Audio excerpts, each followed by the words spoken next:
Gerbi et Malik avaient grandi ensemble dans le même quartier, un endroit où les opportunités étaient rares, mais où la solidarité était précieuse.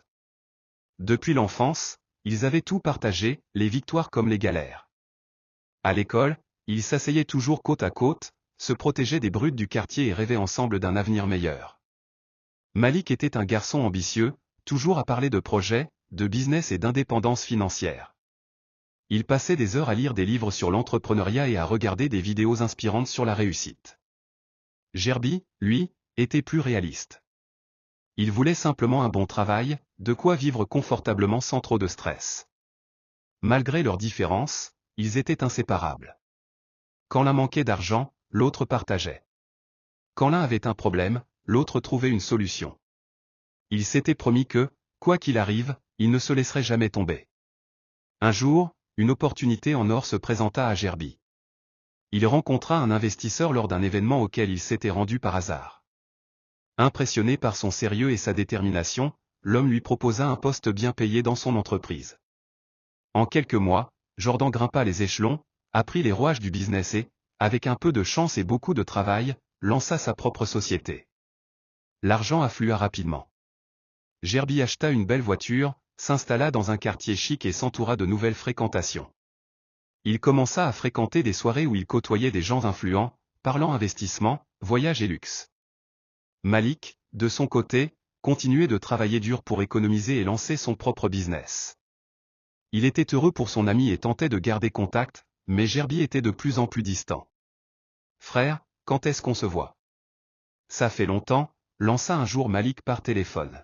« Je suis super occupé en ce moment », répondit Gerbi d'un ton détaché. « On se capte bientôt. » Mais ce bientôt ne vint jamais. Au fil des mois, Gerbi devint une autre personne.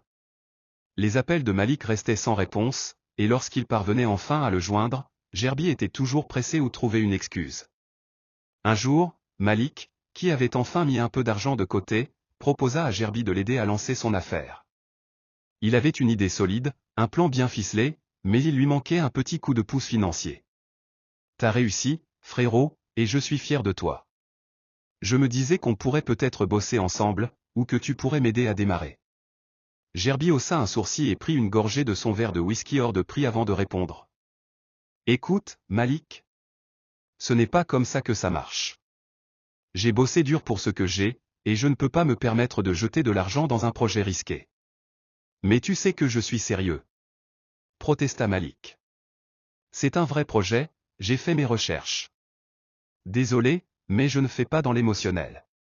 C'est le business. » Ces mots frappèrent Malik en plein cœur.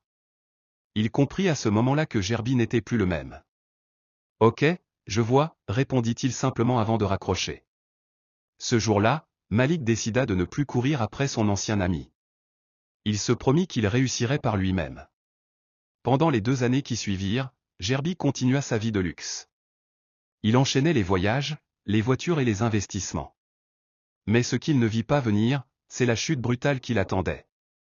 Un mauvais placement, une trahison de certains de ses associés et des décisions financières risquées l'amenèrent à perdre presque toute sa fortune en quelques mois. Ses soi-disant amis, ceux qui l'accompagnaient en soirée et l'appelaient le frère, disparurent comme par magie. Les banques le harcelaient, les dettes s'accumulaient, et il fut contraint de vendre ses biens à un.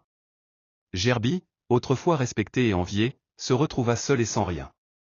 Il tenta de contacter certaines personnes pour obtenir de l'aide, mais personne ne répondait. À bout, il erra dans son ancien quartier, cherchant un visage familier. C'est alors qu'il passa devant un petit restaurant de grillades qui venait d'ouvrir. Il sentit une odeur familière et leva les yeux vers l'enseigne. Son cœur se serra lorsqu'il lut le nom du propriétaire, Malik S. Grill. Hésitant, honteux, Gerbi resta devant la porte quelques minutes avant d'oser entrer. À l'intérieur, l'ambiance était chaleureuse, et Malik était là, vêtu d'un tablier, en train de discuter avec ses employés. Lorsqu'il aperçut Gerbi, il s'arrêta net. Le silence s'installa. Gerbi baissa la tête, incapable de soutenir son regard. « Ça fait longtemps, » dit Malik avec un sourire. « J'ai merdé, Malik, » murmura Gerbi. « J'ai oublié d'où je venais. J'ai oublié qui était vraiment là pour moi. » Malik le fixa un instant avant de répondre. « L'important, c'est que tu sois là maintenant. Il fit signe à un serveur d'apporter une assiette et invita Gerby à s'asseoir. Mange. On a beaucoup à rattraper. Ce soir-là, Gerby comprit une chose essentielle, l'argent va et vient, mais une véritable amitié est inestimable.